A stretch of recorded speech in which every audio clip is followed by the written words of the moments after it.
Kehidupan rumah tanggaku pada awalnya sangat bahagia. Suamiku, Warijo, seorang pria yang sangat bertanggung jawab, ia juga ayah yang baik dan sangat menyayangi ketiga anaknya. Suatu saat kami harus pindah dari Surabaya ke Palembang. Maklum saja, ketika itu Mas Warijo dimutasi ke kantor cabang perusahaan tempatnya bekerja dengan posisi dan jabatan. Juga gaji yang tentu saja jauh lebih baik. Semula kami berharap akan mendapatkan kehidupan yang lebih bahagia lagi di rumah baru ini.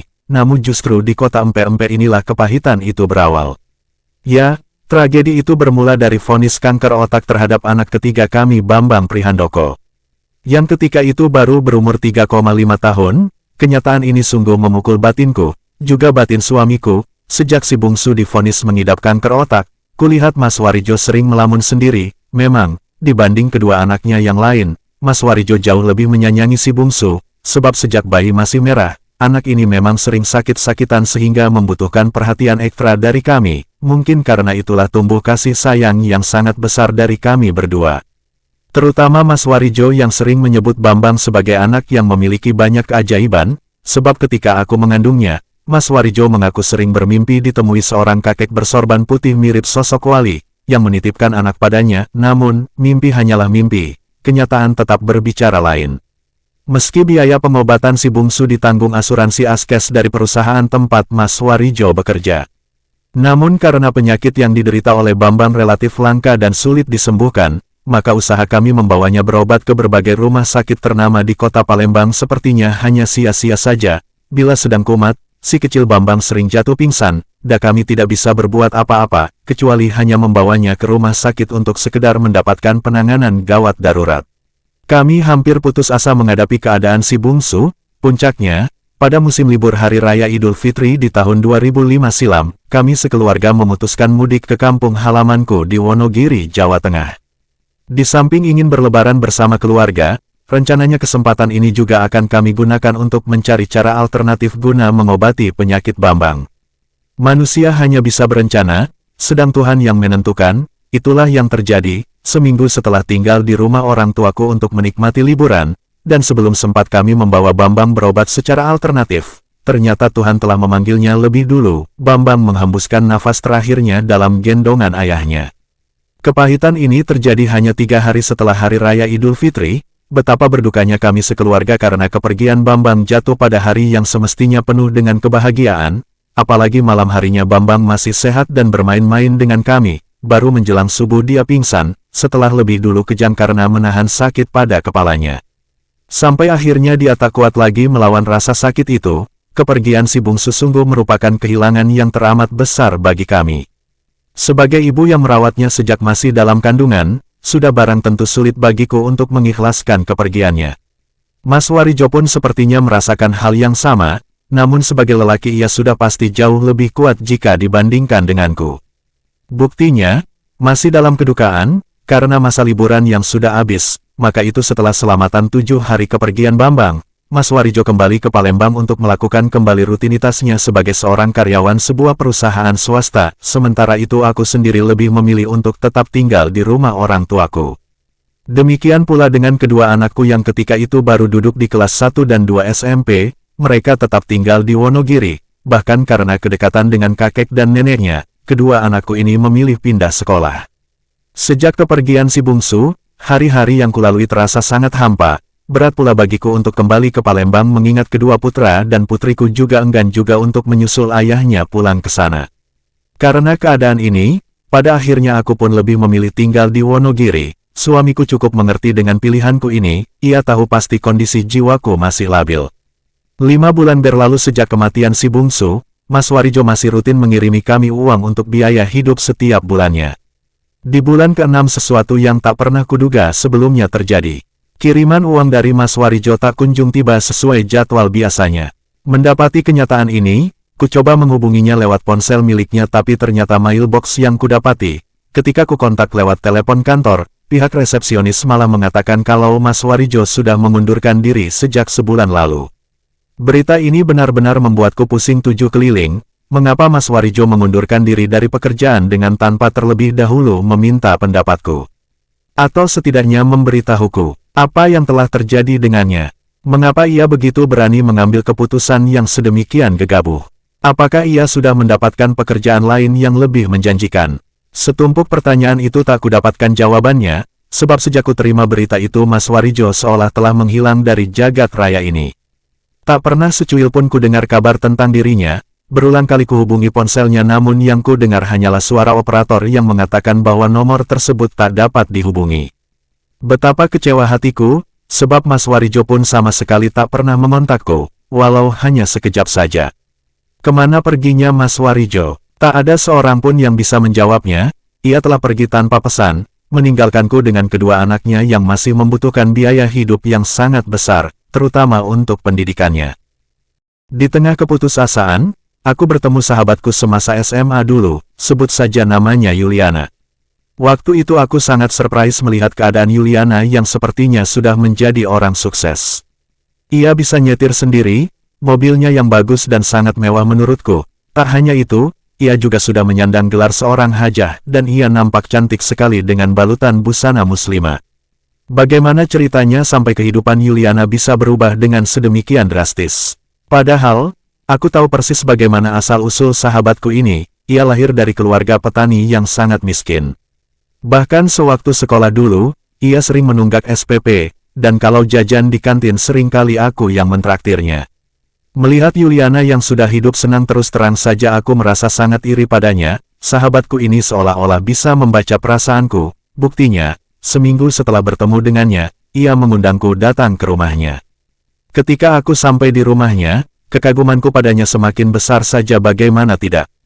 Kulihat rumah Yuliana yang megah dan cukup mewah menurut ukuranku.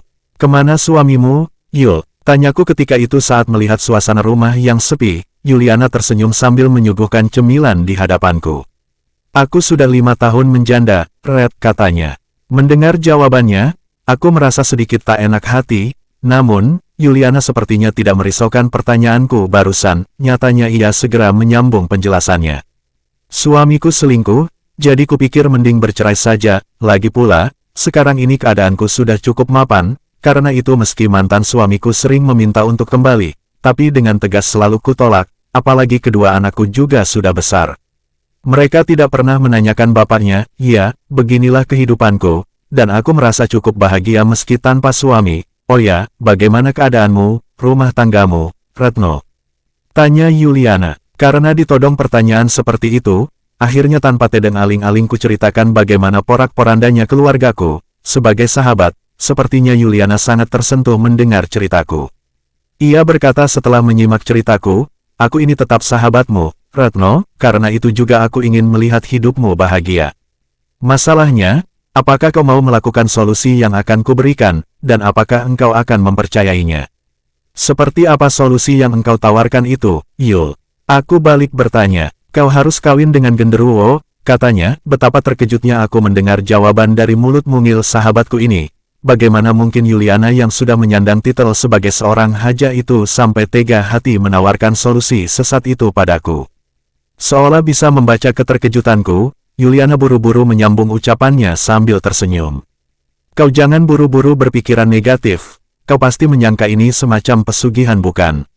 Sama sekali tidak, Retno, menurutku ini halal, kau akan dinikahkan dengan makhluk itu secara Islam, selama kau menjadi istrinya. Genderuwo itu akan menafkahimu secara lahir dan batin, bila kau merasa sudah cukup modal, kau bisa bercerai dengannya, dan yang paling penting, ritual ini tidak ada tumbal macam-macam.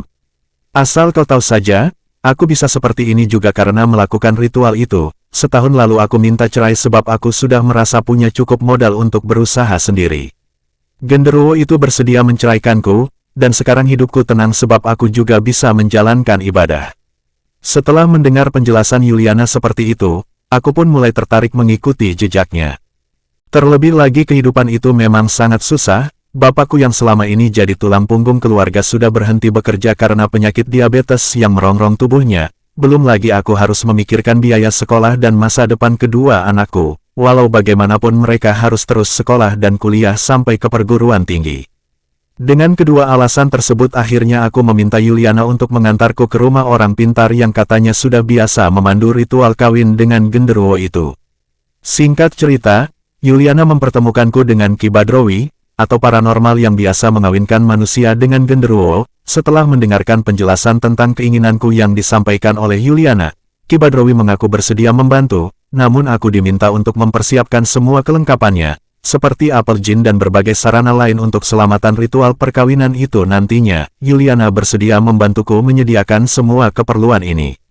Benar juga kata Yuliana, ritual perkawinan itu memang seperti halnya prosesi perkawinan dalam aturan hukum Islam. Artinya, ada saksi, penghulu, wali, pengantin dan juga ijab kabul. Bahkan juga mas kawin berupa cincin seberat 1 gram. Untuk wali langsung diwakilkan kepada Ki Badrowi, sebab ayahku memang tidak mungkin bisa dihadirkan, jadi dalam prosesi pernikahan itu Ki Badrowi bertindak sebagai wali sekaligus penghulunya. Karena mempelai lelaki tidak bisa dilihat oleh mataku, maka proses ijab kabul pun sangat janggal menurutku. Sama sekali tidak ada ucapan akad nikah, meski kemudian wali dan saksi langsung mengesahkannya. Yang juga terasa aneh, setelah prosesi pernikahan selesai, Yuliana berbisik di telingaku, "Suamimu tampan sekali, Retno, kau beruntung mendapatkannya." Tampan? Bagaimana mungkin Yuliana mengatakan ini padaku, padahal aku sama sekali tidak melihat keberadaan suamiku itu. Apakah memang Yuliana bisa melihat perwujudannya sehingga ia berkata demikian? Aku tak tahu pasti, yang jelas, aku meyakini kalau Yuliana membohongiku. Buktinya, aku mengalami ketakutan yang teramat sangat ketika di malam Jumat Kliwon itu suami gaibku datang dan ingin menjalankan kewajibannya di malam pertama. Memang, sesuai dengan pesan Ki Badrowi, malam pertamaku dengan suamiku yang genderuwo itu akan dimulai persis tengah malam Jumat Kliwon, dan menurut paranormal itu, setelah menjalankan kewajibannya di malam pertama, maka suamiku itu akan memberikan nafkah materinya berupa tumpukan uang dalam jumlah yang lebih dari cukup. Persis di malam Jumat itu kebetulan di kampung tempatku tinggal sedang ada hajatan dengan hiburan musik dangdut. Kedua anakku sejak sore sudah minta ditemani nonton, karena ada niatan khusus. Sudah tentu aku menyuruh mereka pergi menonton sendiri-sendiri, yang tinggal di rumah ayahku yang terbaring sakit dan ibu selalu setia menemaninya. Menjelang pukul 12 malam kedua anakku pulang, dan mereka tidur di kamar depan, aku sendiri masih menunggu apa yang akan terjadi. Pintu kamarku kunci rapat-rapat, meski udara malam itu terasa sangat panas dan gerah. Sesuai dengan pesan Ki Badrowi, aku sudah berdandan cantik dengan pakaian yang diaromahi dengan minyak khusus pemberian dukun itu. Yang baunya cukup menyengat, aku tak ubahnya seperti pengantin perempuan yang sedang menunggu kehadiran sang pengantin pria untuk menikmati bulan madu. Menjelang pukul 1 dini hari, masih tetap tidak terjadi apa-apa, aku pun mulai lelah menunggu, sambil menahan kantuk, kurebahkan tubuhku di aras ranjang, ketika rasa kantuk mulai menggelayuti pelupuk mataku, antara sadar dan tidak aku dikejutkan oleh sesuatu yang terjadi di dalam kamarku. Aneh sekali, sosok bayangan hitam sepertinya tiba-tiba muncul dari balik dinding, beberapa saat kemudian bayangan itu semakin memperjelas wujudnya, ya, seorang lelaki tinggi besar, berbadan hitam dan licin berkilat. Dan yang sungguh aneh, dia sama sekali tidak mengenakan pakaian walau sehelai benang pun. Siapakah lelaki tinggi besar itu? Apakah dia genderuwo yang telah sah menjadi suamiku? Mengapa sosoknya sedemikian menyeramkan? Padahal, Yuliana bilang suamiku ini sangat tampan. Apakah benar-benar Yuliana sudah membohongiku? Berbagai pertanyaan itu mendera batinku. Kulihat lelaki bugil itu berdiri sambil memandangi tubuhku. Kemudian pelan-pelan ia menunduk dan tangannya menyentuh pipiku. Aku bergidik dan berusaha berontak, namun anehnya seketika itu tubuhku berubah sangat kaku seperti terpasung oleh sesuatu kekuatan gaib. Dengan sangat ketakutan aku hanya bisa pasrah menghadapi sentuhan makhluk itu. Setelah ia menyentuh pipiku, lalu ia mengendus aroma rambutku yang tergerai, lalu hidung dan bibirnya menjalar di permukaan pipi, hidung, bibir dan daguku. Sekejap kemudian, lelaki menyeramkan itu seperti kalap, tangan yang kekar melingkar di sekujur tubuhku, hingga membuat nafasku semakin sesak, bibirnya melumat bibirku, dan sepasang kakinya yang licin mengkilat itu mengapit kedua belah kakiku dan berusaha mengangkangkannya. Tolong, aku ingin berteriak sekeras-kerasnya, namun celakanya, mulutku bagai tersumbat, teriakanku hanya menggema di dalam rongga dadaku. Tangan pria aneh itu semakin liar menggerayangi tubuhku, sebelum akhirnya membuka bajuku dan melepaskan kain yang kupakai. Desa nafasnya yang memburu bagaikan sebuah kekuatan hipnotis yang membuatku hampir saja hilang kesadaran.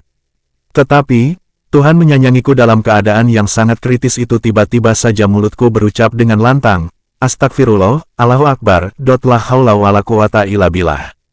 Ya, Sekali ini suara itu benar-benar keluar dari mulutku, dan yang terjadi di hadapanku sungguh sebuah kenyataan yang sulit dimengerti. Mendadak saja lelaki telanjang itu terpental dari atas tubuhku, sambil mengerang keras seperti seekor anjing yang terluka, bersamaan dengan itu tubuhku yang semula kaku dapat digerakkan kembali. Spontan aku melompat dari tempat tidur sambil menjerit-jerit memuji kebesaran Allah. La ilaha illallah, Allahu Akbar.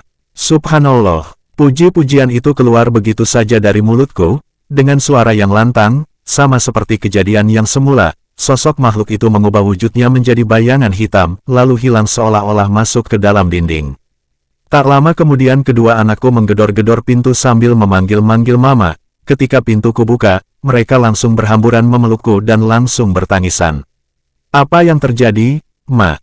Tanya Angga anak sulungku. Aku hanya menggeleng-geleng sambil membiarkan air mataku mengalir deras membasahi sekujur wajahku. Sungguh aku tak kuasa menjelaskan semua ini kepada kedua anakku.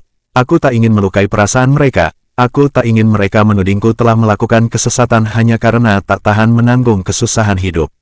Siang setelah malamnya mengalami kejadian aneh tersebut, Yuliana datang menemuiku dan mengatakan kalau aku telah gagal dalam melakukan ritual. Biarlah ku jalani kehidupan seperti ini, Yul.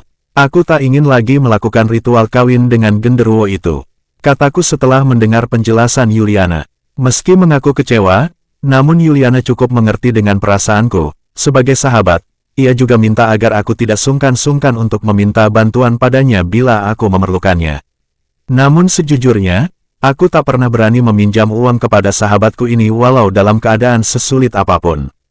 Ini semata-mata kulakukan karena aku takut sesuatu akan terjadi terhadap diriku. Tak terasa sudah hampir setengah tahun peristiwa itu berlalu, walau begitu, aku masih mengalami perasaan trauma, sebab bayangan lelaki alam gaib itu masih sering datang menghantuiku. Ia sering datang dalam mimpiku dan menagih malam pertamanya padaku.